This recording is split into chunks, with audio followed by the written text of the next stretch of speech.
Good evening, everyone, and welcome. Welcome to part three of uh, Flying Wave in Scotland. And tonight, what we're going to be looking at is airspace and task setting. So, what I'll do is I'll just put my screen up, and what it is today. I'm again having to do screen sharing. I can see the questions on my other computer. And good evening, John and Robert there. So we'll get cracking. Just hide that. What we're going to be looking at, as I say, is airspace and task setting. Last week, what we did, we just have a recap. Last week, what we did was we did performance and MET, and basically we looked at the performance in relation to discus, and we looked at what the glide angle will be for 3 knots down with water and without water, and basically I can cruise in my discus with water at about 90 knots. We also had a look at MET, and we looked at tried to use most of RAS, but we did allude to SkySight as well. And from that point of view, one of the questions that was asked was about how to cross a wave bar, and we're looking at how to do it as efficiently as possible. And I've chosen this picture here, which is taken near Loch Earn, which is sort of south west of Loch Tay. Now, if I just put up my marker, let me just bring that up. So obviously, no, that's pen. Let's just get it right. Let's get the laser pointer. How's that looking? Yes, we've got it there. What we've got is the wave going up and down, and this is pretty strong stuff. And we've got a very well-defined slot there, and this is a pretty short length wave bar. And when I talk about length, we're talking about the wavelength as we're going down the wave. It's not along it. And obviously the air's coming down there, it's heating up, and so the cloud's dissipating and forming as it comes up. So what this here is the bridge. And obviously what's happening is the air's not sinking here, or is not descending here. And so the air is pretty stable there. And so you've got a bridge of cloud. Now that's a pretty marked one, and that's really quite prominent. And so that it really sticks out that that's where you cross the wave bar at that point. And what you'll get is reduced sink or no sink at all. And we can see that there we've got the bridge at the other end of the wave bar. All right, okay. So we're talking about airspace to start off with, and basically in the UK, above flight level 100 is a transponder mandatory zone. So any aircraft that flies above that level has to supposedly have a transponder. It's Class G airspace, so it can be unrestricted airspace, but what we have, or what we've negotiated, are these notified non-SSR gliding areas or transponder exemption zones. And this is the example that we have. We've arranged, Colin Hamilton and John Williams did a lot of work on it, and we've arranged these areas for certain wind directions where we can fly a glider above flight level 100 without a transponder. And this example here is for southwesterly winds. You also get local transponder exemption zones for the various clubs, especially Bridge has got one, Boyne's got one, but that's more for the pole squatters. So you can see that that is a pretty big area. We've got it for northwest, west, all the way around the quadrant. So there's no restrictions. Now what we have to do is to file the NOTAM the day before. It has to be in by 3 o'clock. I'm usually the one that does it because basically I try to fly at every opportunity that I can. Okay, so basically the point about these transponder exemptions is it still doesn't, there's still controlled airspace and you still got to be clear of it. So, you know, you must respect controlled airspace. So they've got rid of Class F airspace. And so what we have is Class E plus airspace, where air traffic does provide some services to aircraft that are flying instrument flight rules, IFR. And basically what we've got is these airways where it is Class E plus, and what we also have these routes which are not airways at all, but like, for example, aircraft go from Stornoway to Glasgow. And what's happening here at this point here, it just becomes Class G airspace, but obviously you've got aircraft traveling along this Class E plus airspace. Now, basically, if you operate in Class E plus, well, the point that I was going to make is that there is this southern sector. Let me get rid of that. There is this southern sector of November. Let me just go back there. What we've got is the November 560, which actually goes right over Loch Tay and goes up to Inverness. But there is a portion of it here that joins the Scottish TMA, and that area is activated by NOTAM. So a lot of the time we can fly around, there's no restrictions at all, but you must check your NOTAMs to see when that part of airspace is activated. And it's usually when they're doing rocket firing, or the military are doing rocket firing out to the west of the Outer Hebrides, and they activate that bit of the airspace. So this is what it looks like normally. You've got November 560, as you can see. You've got Loch Tay, and this is a point called Urson, and November 560 is flight level 125, which is obviously not an issue for aircraft or gliders flying underneath the airway. If you're trying to get your diamond height, you may wish to climb into this airspace. And as I say, you've got this bit that is activated by NOTAM. Flight level 125 in this sector, it goes up to it goes down to flight level 105 further north, and then drops even further as we approach Inverness. Now, the thing about Class E airspace is that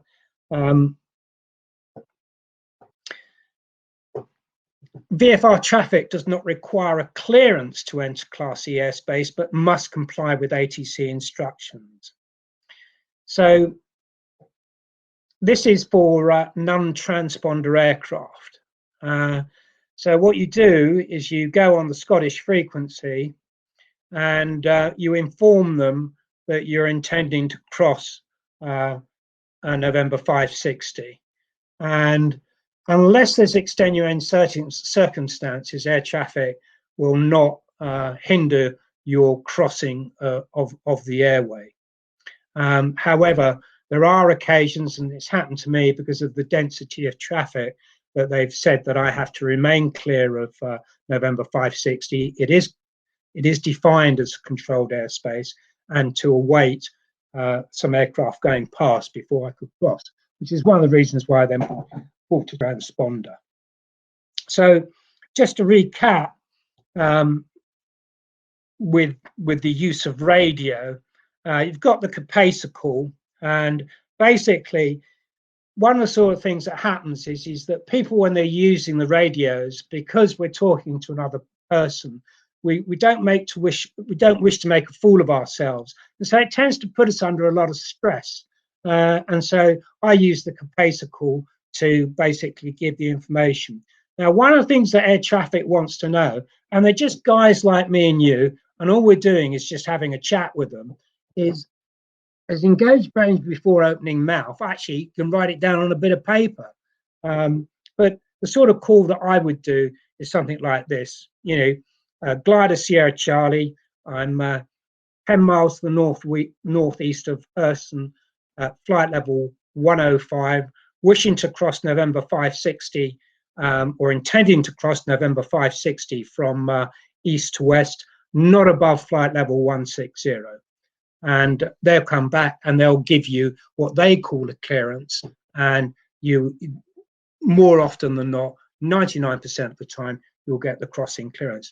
Now, it is important from the air traffic point of view to give them your maximum level, because if there are other traffic about, they know that all the area beneath you will effectively be sterilized because you're a glider. But if you give them a maximum flight level which you intend to cross, then that makes it easier for air traffic and it stops a lot of chat. But that's basically the gist of how we cross Class E plus airspace. Now, what we also have in the Portmoak area, and I should say when we're looking at November 560, that applies all the way up to Inverness. Now, what we also have at Portmoak is that we've got Class A airspace. We've got Papa 600, which goes all the way down, and then you've got the Scottish TMA, and this bit is Class D airspace. And what we can do is at the weekends, we can notify them, and they will release this area to us, and it becomes uncontrolled airspace. And that applies up to flight level 190. Obviously, you've got to have the flight level 100 NOTAM active as well, so that you can fly. And great advantage, this gives us access towards the northwest. Now, we've got this airway here, which is November 864, and that is active at the weekends, irrespective of the Papa 600 weekend delegation area being open. So that's always active at the weekend. And the important bit is that it's flight level 65, as you can see, just over the ridge at Portmoak. Now we can also get a clearance to cross Papa 600 during the week, and if you've got a transponder, then you've got no issues. You just ring them up on the appropriate frequency and ask for a crossing clearance. And here you have to get a crossing clearance because it is Class A airspace. And if you've got a transponder, they will give you a clearance. If you haven't got a transponder, we do have an arrangement where if you ring up air traffic in the morning by phone, tell them the time that you're intending to cross the airway, and they will allow you to cross the airway VFR without a transponder. If you say want to between 8 and 9 o'clock in the morning, or 4 or 5 o'clock in the evening when you're coming back, so you can also do that. And that is all part of the letters of agreement that Portmoak has. Now, the airway is split into various sections. So what you've got here is Area A, or Sector A, which is flight level 55. You've got Sector B, which is flight level 85, and that's the bit that we can get released at the end of the airway. We can get that released at the weekend. One of the things to note is that when they do clear that Papa 600 bit, if I just go back to it, you can see you've got this little pointer here, this little triangle here. You've got to make sure that you don't infringe that because air traffic will get upset about it.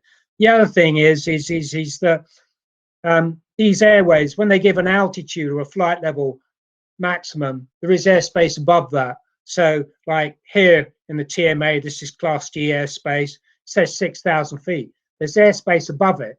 So it doesn't mean you can go across it at 6,000 feet. Coming back to it, to these sectors, you've got Alpha, Bravo, Charlie, Delta.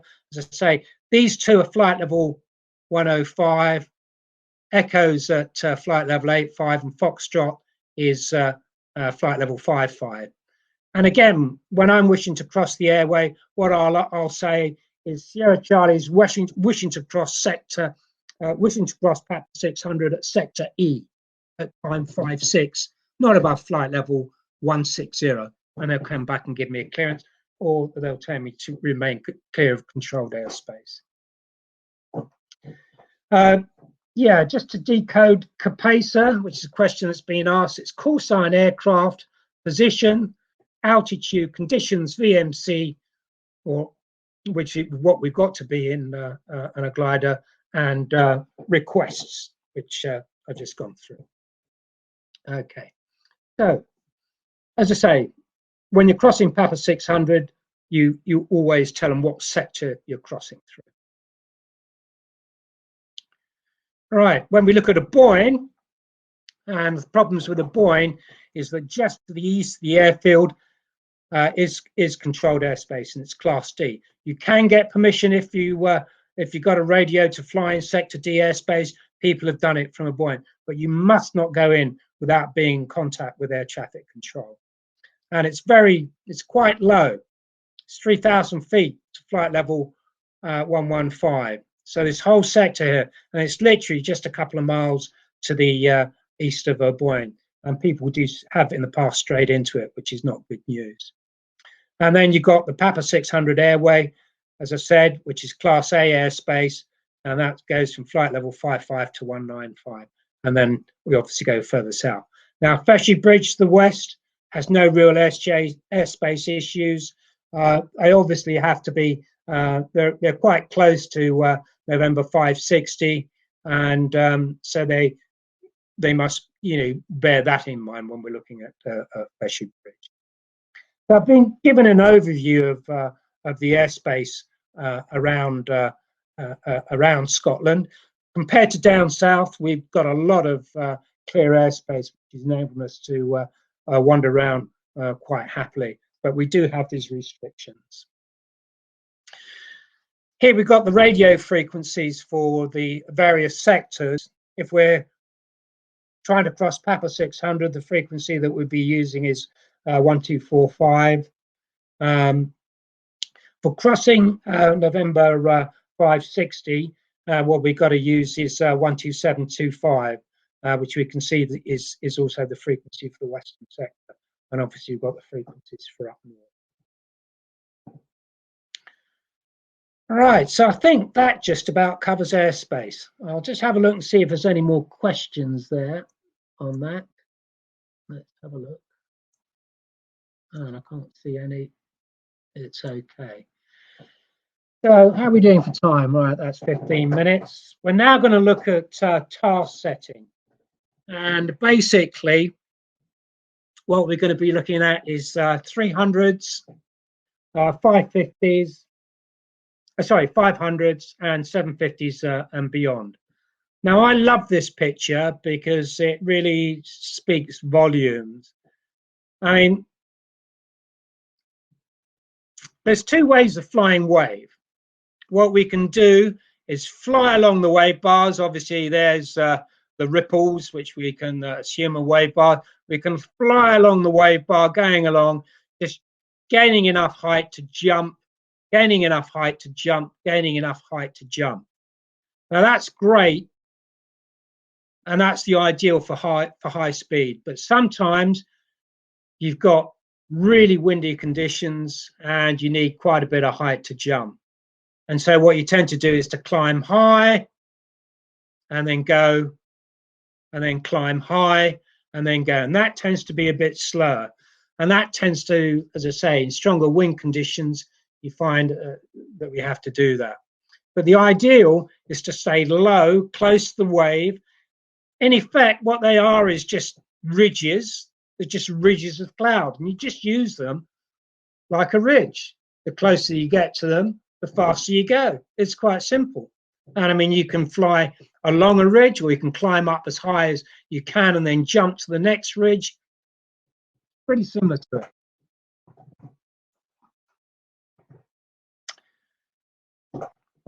Now, we've been talking about airspace, and I've used this as an example because Boyne's right in the mountains, and so is Feshy. And, you can get straight into the wave and go off. But the disadvantage that they have is that they don't quite have the same landable areas that Portmoak does. And we had a pilot called Bill Fuller who unfortunately died last year. He was in his 70s, and he did his Gold Sea distance in 2016.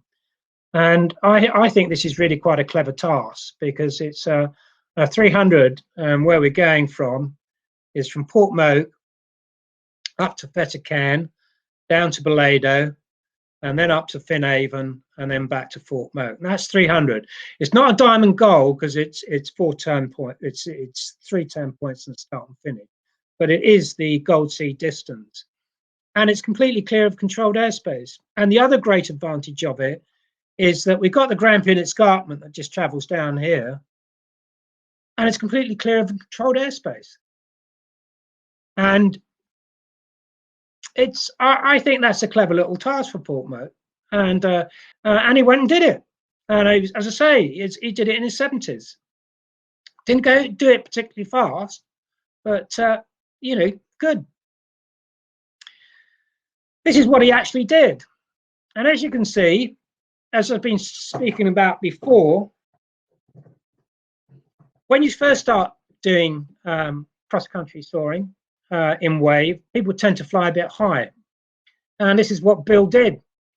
As you can see, he climbed up to 10,000 feet, set off, got to here at 15,000 feet, and this was at Fettercairn. Now, this task, most of the time, was in gliding distance to the field. As you can see, he got right up close to the edge of the airway. But there we go, no problems at all, and completely landable. Look at all that. There's the Grampian escarpment. You got the Sidlows there. Sorry, the Ochils, and then the Sidlows, and all landable areas, all in this area. And as I say, I think that's an interesting 300. What he did a year later, well, before we come to that, this is just a picture of the satellite picture of the day. And the interesting thing here is that it doesn't look like it's much of a wave day, because here we've got cloud streeting, as we can see. It was actually quite showery in the mountains. I was flying that day as well, and we can see that it's waving because if you look over the sea, there's a wave bar, and because that's a wave edge there, that's a wave edge there. It was, as I say, it's quite showery. But what's happening, as I've described before, is you've got the phone effect go over the Grampians, you're in the lee of the Grampians, and the wave kicks off. And down here, quite a bit of cloud. So, as I say, Bill did this flight, and it wasn't an easy day at all. I think I only did about 250. I think he did the most distance that day.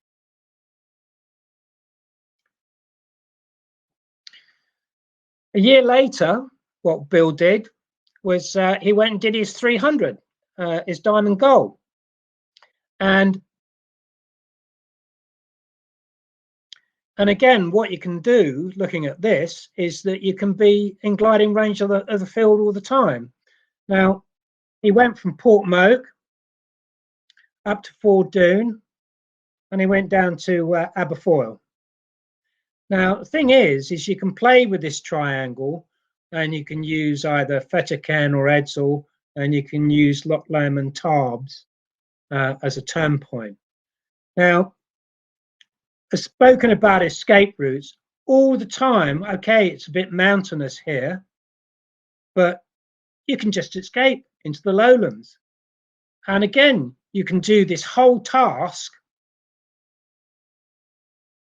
within gliding range of the airfield. If we look at the trace, well, sorry, before I come to the trace, that's the actual weather forecast today. That's the RAF 700 hectopascals chart. As you can see, a buoyant in the mountains, cracking wave, but of course they've got to set off straight into the mountains. But good flight, could quite easily come over to the west coast. Not showing particularly good wave in the Fettercairn area or the Ford Doon area, and good here. Wind stronger here. What you've got is an anticyclonic flow here, and you've got a cyclonic zone here. So you're getting a mix of air. Now that was taken at 9 o'clock. And if we look at 12 o'clock, it's got weaker. And that's exactly what happened to the day. And there's actually a depression with associated low cloud out to the east here. As you can see, the wind is dropping away 15 knots. Still okay here. Obviously, you're going to get better wave there. And by 1500, it actually disappeared. But it was well marked over in the east. And I'll show you the satellite photograph. As I say, he took off from Port Moat. Now, what he's having to do is to beat his way into wind to get onto the wave system. And as you can see, here's the wave bar, very well marked. But here's the wave bar here, and these are wave clouds here going to Aberfoyle. And then he made his way back to Port Moat. I think, again, he got very high here to, again, about 14,000 feet to get over the cloud. And it was also quite bumpy when he got up this way. And he found this quite hard work. But there we go. You sometimes have to go over quite a bit of an extensive cloud there. But all the time, and glide clear into nice landable area. As I say, I think that's the height that it was at up at Fort Doon. Now, coming back from the turn points out to the west here, this was obviously done during the week because this was being Class D airspace, and above 6,000 feet it's Class C, and this is Class A airspace. So the way we come back from waypoints out to the west, so as what Bill's done, is come round and is come underneath the airway, flight level 8, which is here is flight level 85. As I say, it's flight level 105 here, and it's come back around the airway. Obviously, if you infringe airspace, it invalidates your task. So it's always a thing that's a complete no-no.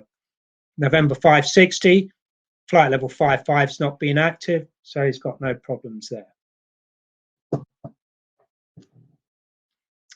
That will give you your diamond goal, and you can have variations on it.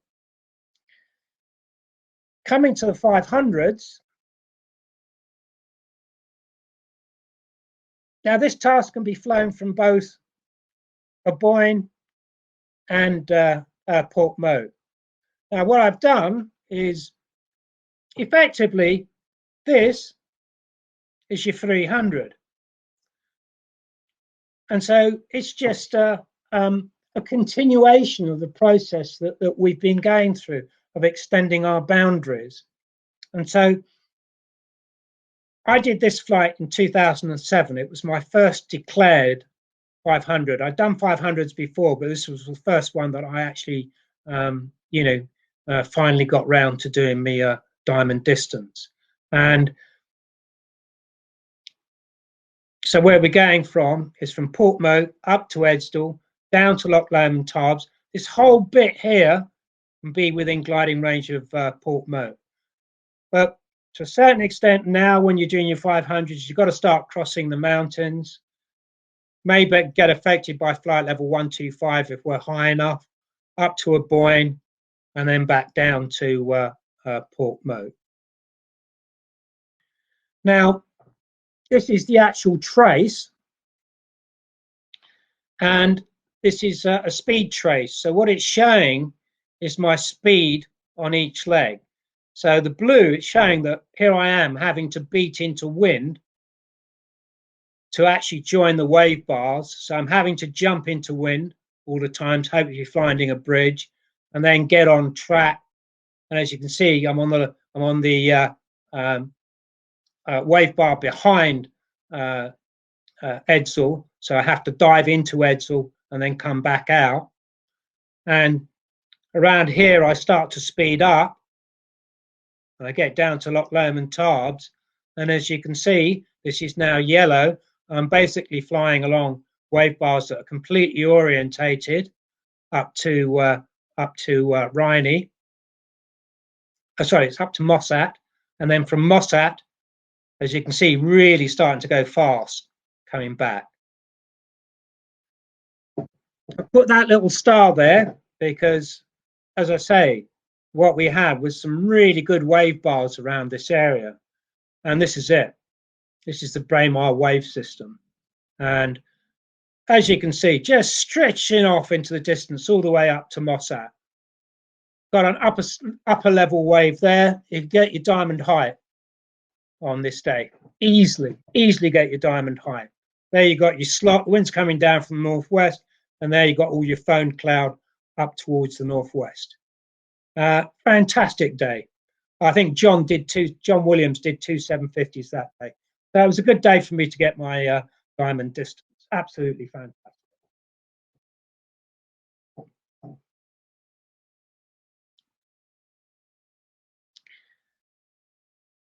I've put this up because it just goes to show, we were talking about the first leg where I have to go into wind. And as you can see, going up to Edsall, only 55 kph. Next leg down to Loch Lomond Tarbes, going a bit faster, 92 kph. Quite a good leg. This is in a Libelle. I did my 500 in a Libelle. I had a lot of fun in my Libelle.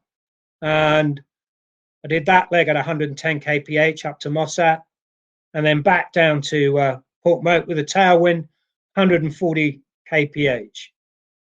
So the average, the whole thing took 95 kph, and I never went above 10,000 feet. Just looking at it, the Libelle's got a handicap of 89. My current discus has got a handicap of 98. And I always compare myself to John. He's got a handicap of 114. So if I'd have been flying my discus, I would have done the first leg 61 kph. Not a good idea to set casts into wind. Always try and fly with the grain. Second leg, you can see, equates to 101. Third leg, 121. And the last leg, 155. So if I'd done it in a discus, I would have done it 104. And if I'd done it in the Antares, I'd have done it 121. So it gives you an idea of the performance of the aircraft. Thing about Libelle, as I spoke about it last week, above 70 knots, it starts to crap out a wee bit. So as you can see, when we're looking at the standard 500, there's a problem in that you usually have to do an interwind leg. Whereas now what I tend to do is when I'm setting my tasks, what I attempt to do is to fly with the grain. And so what I do, it's quite simple, is I pick a waypoint on a wave bar, follow the wave bar up, and pick another waypoint at the other end, and try and fly with the grain with the minimum of jumping into wind. And this is an example of a flight that I did a couple of years ago, where what I've done is to get as many points, I've used Comrie as my start, then up to Mossat, then down to Loch Venica. These are good waypoints, very close to airspace. When you're flying around these sort of places, the thing to do is be careful, because if you turn down this way, you've got the wind behind you. And so you can, if you're not careful, you can penetrate airspace. Whereas if you're going to turn, it's best to turn it into wind. And then that way you minimize the risk of hitting controlled airspace. And so what I'm doing is I'm flying as much as possible to fly with the grain. And that's what you're trying to do when you're flying for speed. Try and orientate yourself along the wave bars. These bits, they're not slowing you down. And again, I'm avoiding airspace going to and from Portmoak.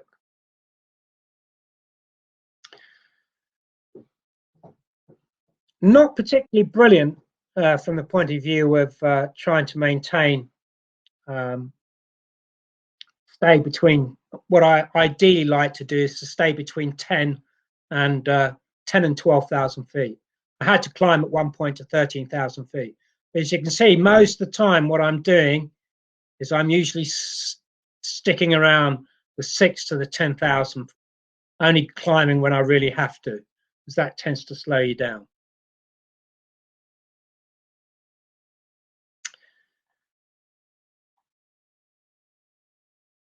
Sorry, just come back to this slide now.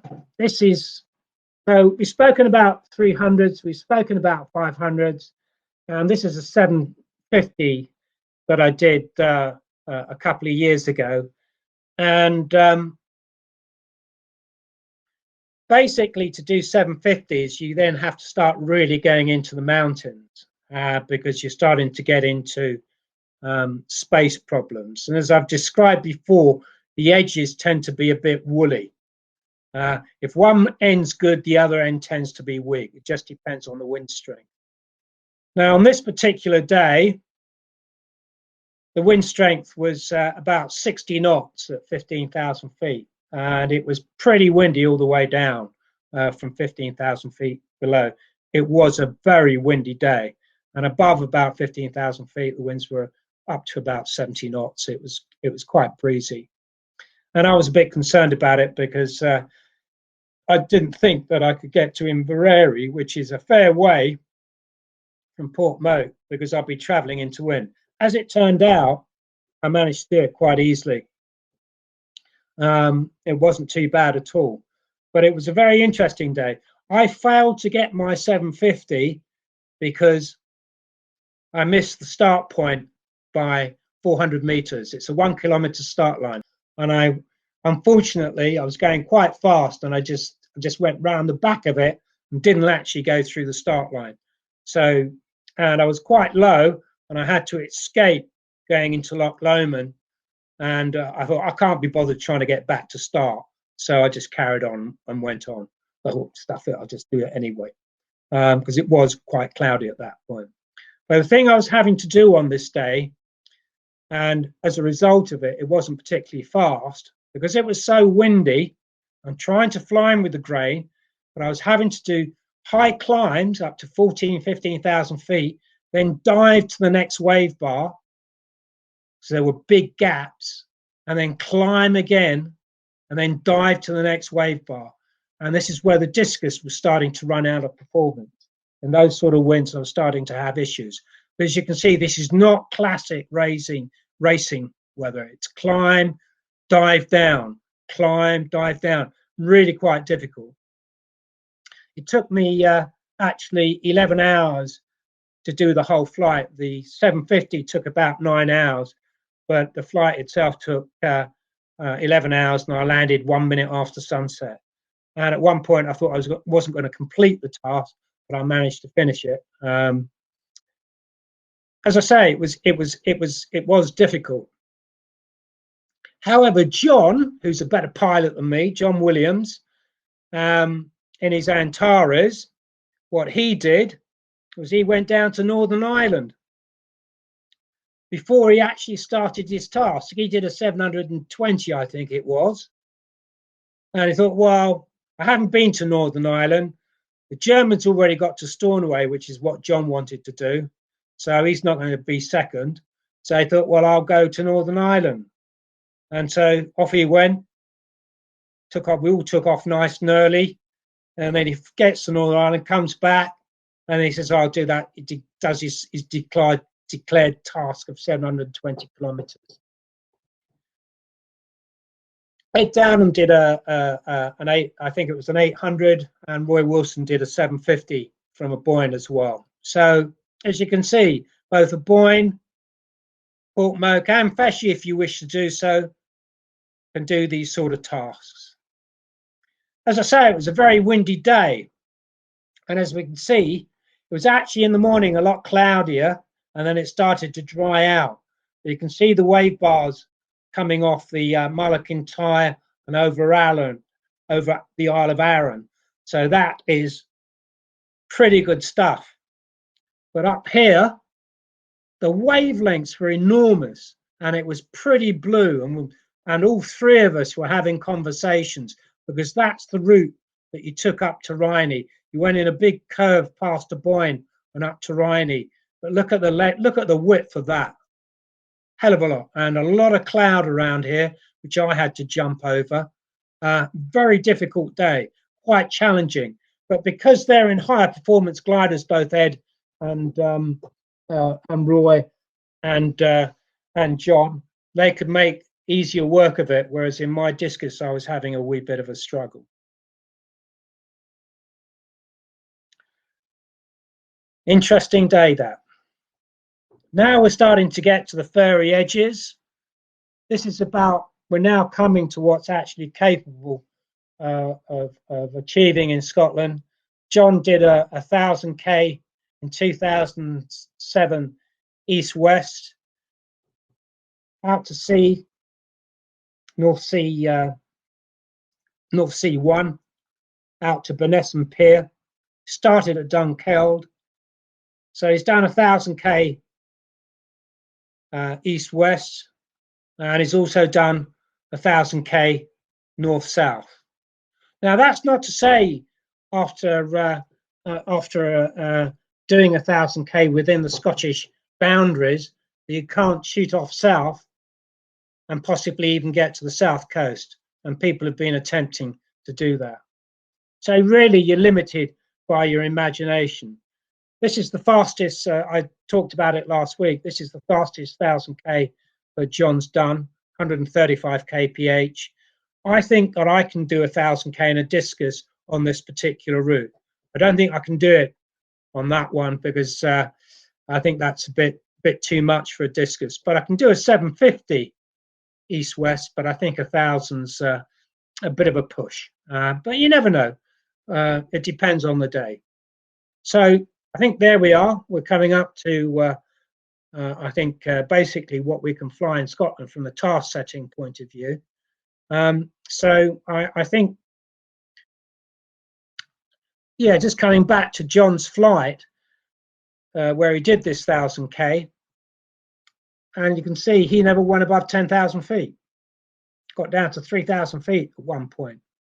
So the whole flight was conducted below 10,000 feet, and one of the 500 legs was, I think, over 150 kph. Interesting day. Finish off with a slide from a boy. Absolutely gorgeous day. They had a fabulous day that day. So I think there we are. That's about it from the talk for today. Next week, what I'm going to be doing is talking about actually flying the task, and I'll use a couple of examples, and hopefully I'll have a couple of videos. So what I'll do now is I'll just get escape out of here, and I'll go to screen, and I'll see what questions we've got. So let's just have a look.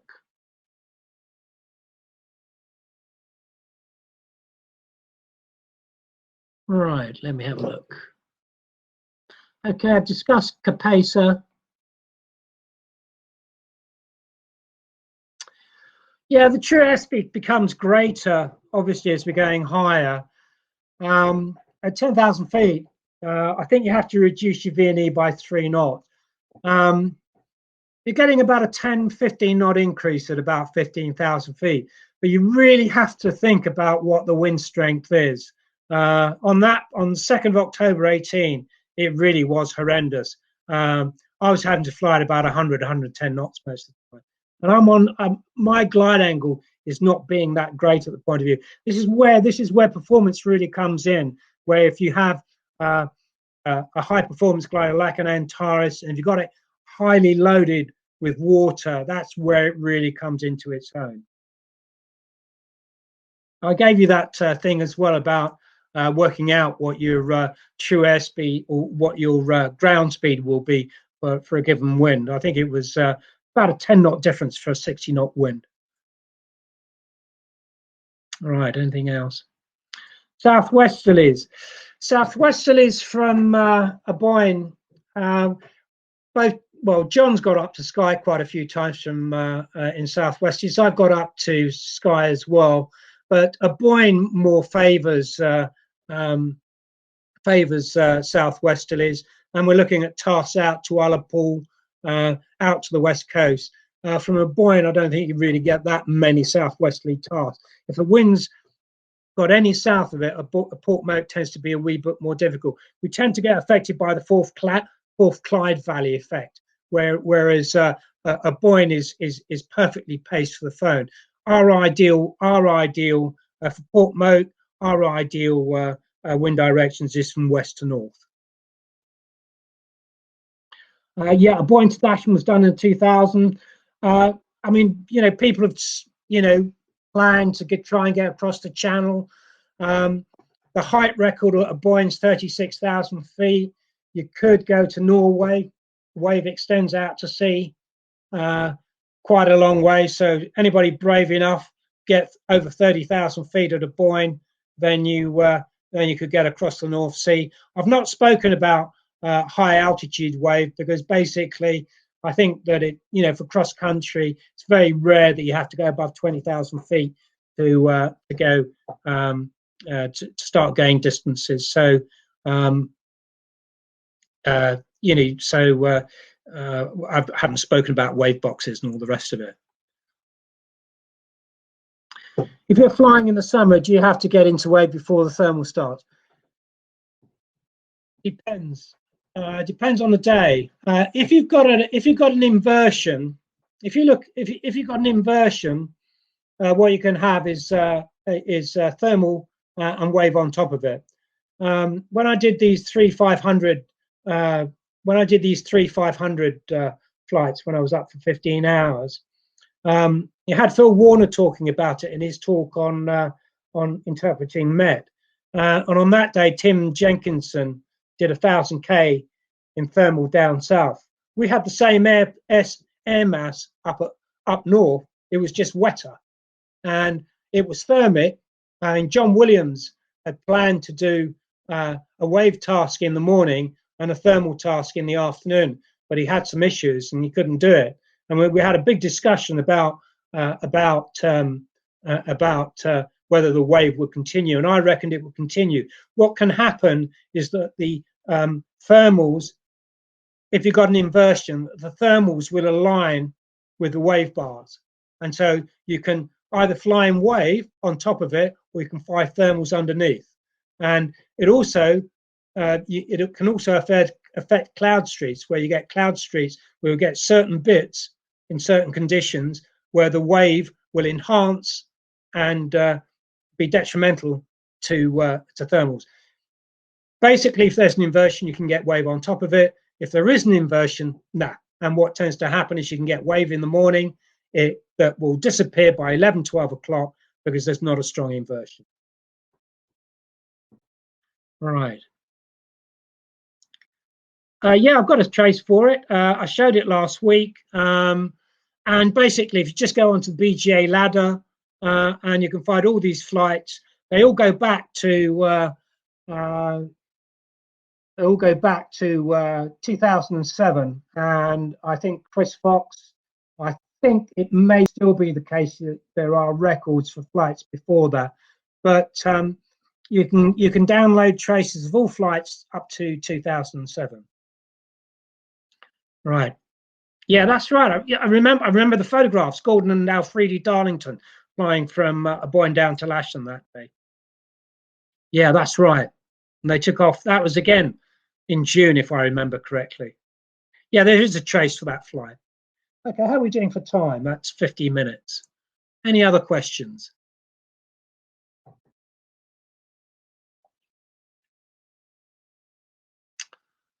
Okay, so if there's no other questions, I'll say goodbye. As I say, what we'll be doing next week is we'll be looking at a couple of tasks that have been flown, and hopefully a couple of videos, and we'll look at flying techniques. Right, so with that, I'll say good night, and I'll see you. It's next Sunday at 7 o'clock. Cheers for now then. Bye-bye.